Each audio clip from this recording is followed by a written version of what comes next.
Salam sejahtera untuk kita semuanya dimanapun Anda berada. Bertemu kembali bersama dengan saya, Pendeta Daniel Siswanto. Dan kita akan melanjutkan akan pelajaran sekolah sahabat kita. Kita telah tiba di triwulan yang kedua di tahun 2021, pelajaran yang ketiga. Dengan judul, Turun-Temurun untuk Selama-lamanya. Namun demikian, sebelum kita mempelajarinya, mari kita tunduk kepala dan berdoa.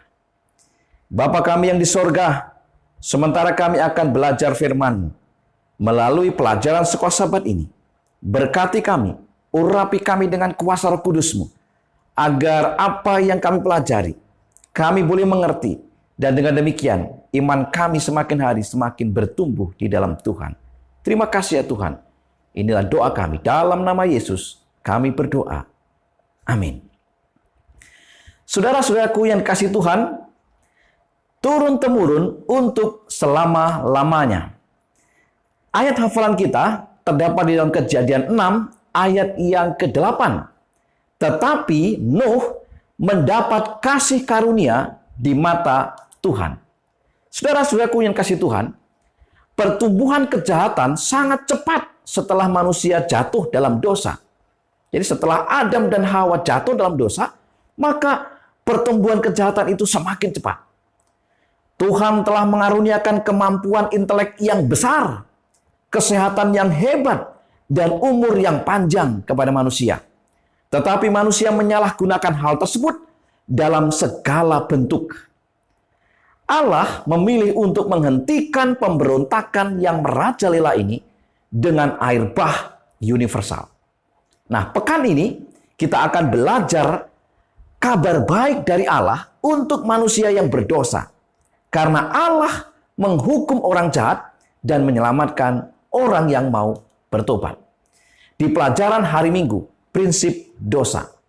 Kejadian 6 ayat 5, firman Tuhan berkata, ketika dilihat Tuhan bahwa kejahatan manusia besar di bumi, dan bahwa segala kecenderungan hatinya selalu membuahkan kejahatan semata-mata.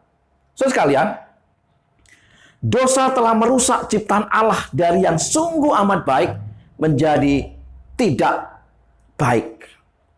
Pada zaman Nuh, kejahatan manusia telah mencapai puncaknya. Kejahatan telah merasuki seluruh bangsa manusia. Meskipun kitab suci memberikan rinciannya, tetapi kejahatan atau dosa telah mencapai tingkat yang mengerikan. Manusia tidaklah tiba-tiba menjadi jahat. Dosa tidaklah tiba-tiba bertambah buruk. Ada proses yang terjadi sehingga manusia pada akhirnya memiliki kecenderungan hati yang jahat. Bagaimana kitab Kejadian menjelaskan perkembangan dosa? Pertama, menggoda dan memikat hati manusia. Kejadian 3 ayat 6. Kemudian manusia mulai membela diri dan menyalahkan orang lain. Kejadian 3 ayat 11 sampai dengan 13. Lalu membiarkan amarah menguasai diri. Kejadian 4 ayat 5. Selanjutnya manusia mulai merancang dan melaksanakan kejahatan. Kejadian 4 ayat 8. Yang kelima, rumah tangga rancangan Tuhan dirusak dengan praktek poligami. Kejadian 4 ayat 19. Sikap balas dendam dijalankan. Kejadian 4 ayat 23. Memilih berpasangan dengan yang tidak seiman. Kejadian 6 ayat 2. Kecenderungan hati manusia menjadi jahat. Kejadian 6 ayat 5 dan Kejadian 6 ayat 11. Itulah bagaimana perkembangan dosa dijelaskan begitu detail oleh kitab Kejadian. Bagaimana sifat dosa itu sesungguhnya?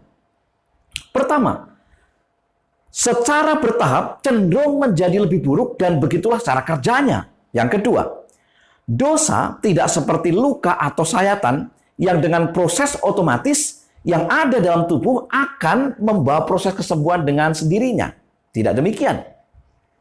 Dosa jika dibiarkan akan bertambah banyak dan tidak pernah puas sampai itu membawa kepada kehancuran dan kematian. Itulah sifat dosa yang sesungguhnya. Tidaklah mengherankan Allah membenci dosa dan pada akhirnya nanti ia akan mengalahkan dosa. atau memusnahkan dosa. Kabar baiknya adalah Allah ingin menyelamatkan orang-orang berdosa. Sebab Ia adil dan penuh kasih. Dan inilah maksud utama perjanjian. Di pelajaran hari Senin, orang itu Nuh. Apa maksudnya?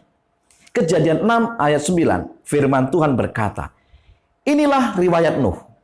Nuh adalah seorang yang benar dan tidak bercacat celah di antara orang-orang sezamannya. Dan Nuh itu hidup bergaul dengan Allah. Dikatakan di sana atau dijelaskan di sana bahwa Nuh seorang yang benar.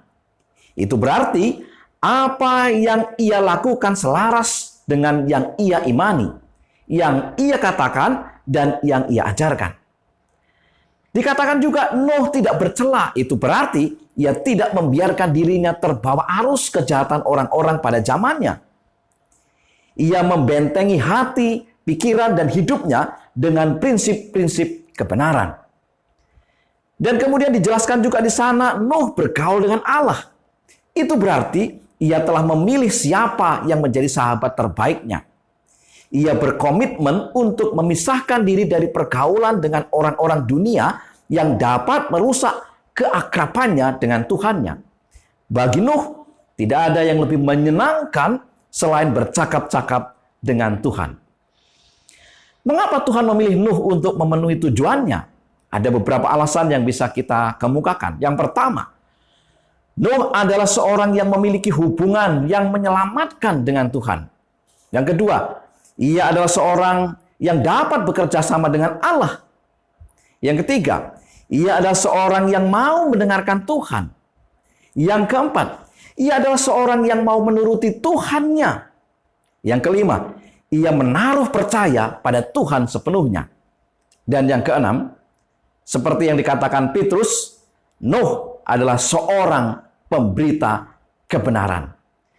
Apa artinya? Bahwa Nuh mendapat kasih karunia di mata Tuhan. Sebagaimana tertulis di dalam Kejadian 6 ayat 8. Meskipun Nuh hidup tidak bercela dan benar, dia tetaplah seorang berdosa yang membutuhkan suatu kebaikan dari Tuhan yang sebenarnya ia tidak layak untuk menerimanya. Nuh tidak berbeda dengan satu di antara kita. Sama dengan kita. Yang berusaha dengan sungguh-sungguh untuk mengikuti Tuhan dan Tuhan berkenan atasnya karena Tuhan itu penyayang dan menunjukkan kebaikan kepada orang berdosa. Nuh sejatinya adalah sama seperti kita. Seperti halnya Nuh, kita juga membutuhkan kasih karunia Tuhan. Kita tidak dapat hidup tanpa kemurahannya. Tetapi apakah kita juga mau memilih untuk hidup beriman seperti Nuh? Itu harus menjadi pilihan terbaik kita. Di pelajaran hari Selasa, perjanjian dengan Nuh. Di dalam Kejadian 6 ayat 18, firman Tuhan berkata, tetapi dengan engkau, aku akan mengadakan perjanjianku, dan engkau akan masuk ke dalam bahtera itu. Engkau bersama-sama dengan anak-anakmu, dan istrimu, dan istri anak-anakmu. Sekalian, ada sebuah gambaran. Seorang telah jatuh keluar dari kapal di tengah-tengah badai. Seorang di atas dek berkata bahwa ia akan melemparkan pelampung dengan tali untuk menarik dia. Tetapi orang yang ada di dalam air itu harus setuju akan hasil akhir dari kesepakatan ini, yaitu ia harus menangkap dan berpegang pada apa yang telah disediakan untuknya. Begitulah sederhananya perjanjian antara Allah dan manusia. Harus ada kerjasama. Ada tali yang dilemparkan, tetapi ada juga sambutan dari kita. Unsur-unsur apakah yang dapat kita lihat dari perjanjian Allah dengan Nuh? Ada penurutan di pihak manusia. Allah berkata kepada Nuh bahwa dia dan keluarganya harus masuk ke dalam bahtera. Mereka memiliki peran untuk dilakukan. Jika mereka tidak melakukannya, perjanjian itu menjadi rusak. Yang kedua, Nuh dan keluarganya mendapat keuntungan besar dalam perjanjian tersebut. Dan yang ketiga, jika Nuh berkata bahwa ia tidak mau tinggal dalam bahtera, atau ia berkata ya, tapi kemudian mengubah pikirannya, maka ia dan keluarganya berada di luar perjanjian dan mereka akan binasa. Saudara-saudaraku yang dikasihi Tuhan, bagaimanakah kita melihat sifat dasar dari perjanjian yang Allah buat kepada Nuh? Dengan menetapkan kata perjanjianku dengan Nuh, di sini Allah menunjukkan kasih karunia-Nya. Allah menunjukkan bahwa Dia rela memulai untuk menyelamatkan manusia dari akibat dosa-dosa mereka. Perjanjian ini bukanlah perjanjian di antara mereka yang sederajat dan bergantung satu dengan yang lain. Allah beruntung dalam perjanjian itu, tetapi dalam pengertian kepuasan melihat orang yang dikasihinya memperoleh keselamatan. Saudara-saudaraku yang dikasihi Tuhan, dalam menetapkan perjanjian dengan Nuh untuk selamat dari air bah bersama dengan keluarganya, Allah memberikan kasih karunia dan belas kasihannya yang berlimpah. Begitu pula keamanan kita di masa sekarang dan jaminan keselamatan di masa depan muncul dari kasih karunia Allah dan tindakannya untuk kepentingan kita. Di pelajaran hari Rabu, tanda pelangi. Ayatnya bisa kita baca di dalam Kejadian 9 ayat 12 sampai dengan 13. Firman Tuhan berkata, "Dan Allah berfirman, inilah tanda perjanjian yang kuadakan antara aku dan kamu, serta segala makhluk yang hidup, yang bersama-sama dengan kamu turun-temurun untuk selama-lamanya. Busurku kutaruh di awan, supaya itu menjadi tanda perjanjian antara aku dan bumi." Kumpulan warna yang indah itu, pelangi, ya, yang nampak di angkasa sejak zaman setelah air bah hingga kini, masih menyentuh perasaan hati dan pikiran kita.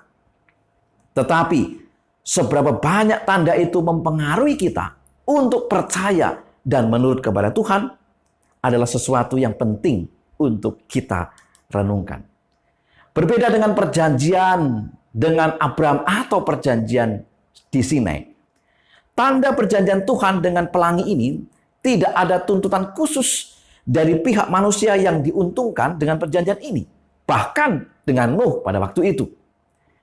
Perjanjian atau firman itu bersifat universal. Meliputi seluruh dan segala makhluk hidup.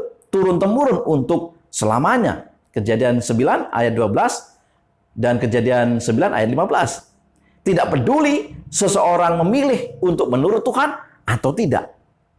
Meskipun perjanjian itu tidak menyertakan kewajiban-kewajiban di pihak kita untuk kita taati, namun sebagai orang yang beriman, sebagai orang yang berpengetahuan tentang adanya tanda pelangi tersebut, hendaklah memberi pengaruh kepada kita untuk hidup dalam penurutan kepada Tuhan.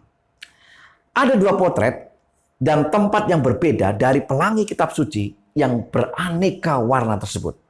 Potret yang pertama adalah Tuhan mengungkapkan pelangi kosmik sebagai tanda rahmat dan kasih karunia-Nya kepada umat yang sisa, yaitu Nuh yang selamat dari air bah, Kejadian pasal 9. Dan tanda yang kedua adalah Tuhan akan menyatakan kepada umat yang sisa pada hari-hari terakhir pelangi unik yang mengelilingi tahta Allah, seperti yang digambarkan dalam kitab Yeskel 1 ayat 26 sampai dengan 28. Kabar baik munculnya pelangi di akhir zaman, di masa kesusahan bagi umat Allah, dinyatakan dalam tulisan pena inspirasi. Ellen G. White Alpha Omega jilid 8 halaman 671 mengatakan, pelangi yang bersinar dengan kemuliaan dari tahta Allah meliputi segala langit dan seolah-olah mengelilingi setiap kelompok orang yang sedang berdoa. Orang banyak yang marah itu tiba-tiba terdiam. Teriak ejekan mereka terhenti. Tujuan kegeraman mereka hendak membunuh telah dilupakan. Dengan penuh rasa takut, mereka memandang lambang perjanjian Allah dan ingin agar terlindung dari cahayanya yang luar biasa itu. Luar biasa. Pelangi adalah tanda di mana Tuhan memperingatkan kepada umat-umatnya yang sisa. Tuhan memberikan kepada umat yang sisa pengharapan di sana. Saudara-saudaraku yang kasih Tuhan, Tuhan datang untuk menyelamatkan umatnya. Dan di satu sisi, Tuhan menghukum orang jahat yang tidak mau bertobat. Di pelajaran hari Kamis, hanya Nuh yang tinggal. Apa maksudnya? Kejadian 7 ayat 23. Demikianlah dihapuskan Allah segala yang ada, segala yang di muka bumi, baik manusia maupun hewan, dan binatang melata, dan burung-burung di udara, sehingga semuanya itu dihapuskan dari atas bumi. Hanya Nuh yang tinggal hidup, dan semua yang bersama-sama dengan dia dalam bahtera itu. Penyebutan pertama tentang umat sisa dalam kitab suci terdapat dalam Kejadian 7 ayat 23 yang telah kita baca, yaitu hanya Nuh yang tinggal. Ide tentang yang sisa ini juga banyak digunakan di dalam Perjanjian Lama. Seperti yang terdapat dalam Kejadian 45 ayat 7, Yesaya 4 ayat 3, Yesaya 11 ayat yang ke-11. Kita tidak dapat mengabaikan fakta bahwa umat sisa yang selamat dari malapetaka pertama di dunia, yaitu air bah, adalah orang yang beriman. Kejadian 6 ayat 9, Kejadian 7 ayat 1. Namun, kita juga harus memahami bahwa, pertama, keselamatan Nuh berhubungan dengan perjanjian Allah dengannya. Kejadian 6 ayat 18. Sebuah perjanjian yang dimulaikan dan dijalankan oleh Allah yang penuh kasih karunia. Yang kedua, Nuh dan keluarganya bertahan hanya oleh karena apa yang Allah perbuat kepada mereka, bagaimanapun juga penting kerjasama mereka. Dan yang ketiga, apapun kewajiban Nuh dalam perjanjian itu, tidak peduli betapa setia dia melakukannya, pengharapannya hanyalah pada kasih karunia Allah. Pekabaran Nuh kepada orang-orang di zamannya adalah pekabaran yang tidak populer, tidak masuk akal, dan dianggap sebagai sebuah kebodohan. Ejekan dan hinaan dilontarkan kepada Nuh. Ia dianggap orang gila, tetapi Nuh bertahan terhadap semua itu sebab ia percaya pada Tuhan. Kini kita hidup di zaman di mana pekabaran 3 malaikat, Wahyu pasal 14 ayat 6 sampai dengan 12, yaitu pekabaran yang terakhir bagi dunia sebelum kebinasan terjadi. Pekabaran ini begitu disepelekan dan diabaikan. Manusia sibuk untuk tidak mencari Tuhan. Sementara dunia sedang menuju kepada kebinasaan, hari-hari terakhir sudah mendekat, manusia justru sibuk mencari kesenangan-kesenangan dunia. Seperti zaman Nuh, hal yang sama akan terjadi di zaman kita. Banyak yang tidak bersedia untuk penutupan pintu kasihan. Perhatikan kutipan berikut ini. Pertama, di dalam Fundamental of Christian Education halaman 504. Beberapa tukang kayu yang Nuh pekerjakan dalam membangun bahtera percaya pekabaran itu, tetapi mati sebelum air bah. Yang lainnya dari yang sempat percaya pada Nuh menjadi murtad. Ada yang percaya dan sebelum air bah terjadi mereka mati. Ada juga yang percaya tetapi murtad. Kemudian di dalam Alfa Omega jilid 8 halaman 354, Ellen G. White mengatakan, pernyataan seorang melawan ribuan orang. Bagaimana Nuh menghadapi tantangan yang luar biasa. Ia berdiri dengan kebenarannya dan banyak orang, ribuan orang dikatakan di sana, menentangnya. Mereka tidak menghargai amaran itu. Kristus menyatakan bahwa akan ada orang-orang seperti itu yang tidak percaya kepada kedatangannya yang kedua kali. Bila mana kemewahan duniawi menjadi kemewahan gereja. Bila mana lonceng pernikahan berbunyi dan semua melihat ke masa depan, ke tahun-tahun kemakmuran duniawi. Kemudian tiba-tiba pada waktu kilat memancar akan datang akhir dari impian dan pengharapan mereka yang menyesatkan itu. Saudara-saudaraku yang kasih Tuhan, dunia menawarkan sesuatu yang luar biasa, tetapi itu adalah ajaran yang menyesatkan. Firman Tuhan mengatakan, kita harus bersedia untuk kedatangannya. Kesimpulan akan pelajaran sekolah sahabat kita. Yang pertama, tidaklah mengherankan Allah membenci dosa dan pada akhirnya nanti ia akan memusnahkan dosa. Kabar baiknya adalah Allah ingin menyelamatkan orang-orang berdosa. Sebab Ia adil dan penuh kasih. Dan inilah maksud utama perjanjian. Yang kedua, seperti halnya Nuh, kita juga membutuhkan kasih karunia Tuhan. Kita tidak dapat hidup tanpa kemurahannya. Yang ketiga, dalam menetapkan perjanjian dengan Nuh untuk selamat dari air bah bersama dengan keluarganya, Allah memberikan kasih karunia dan belas kasihannya yang berlimpah.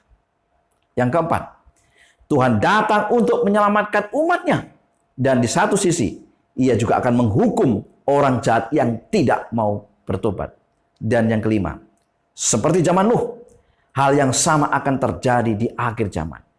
Banyak yang tidak bersedia untuk penutupan pintu kasihan.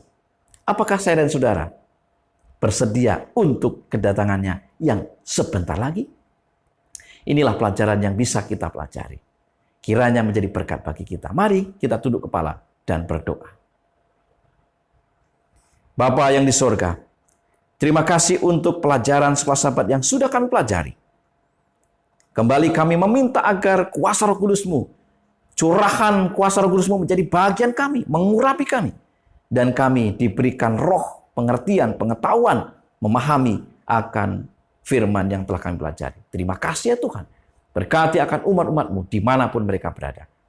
Inilah doa harapan kami. Dalam nama Yesus kami berdoa. Amin.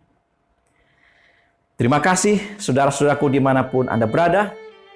Mari kita akan terus belajar akan firman Tuhan melalui pelajaran sekolah Sabat kita. Sehingga kita semakin bertumbuh di dalam umat. Selamat Sabat, selamat belajar. Kiranya Tuhan memberkati kita.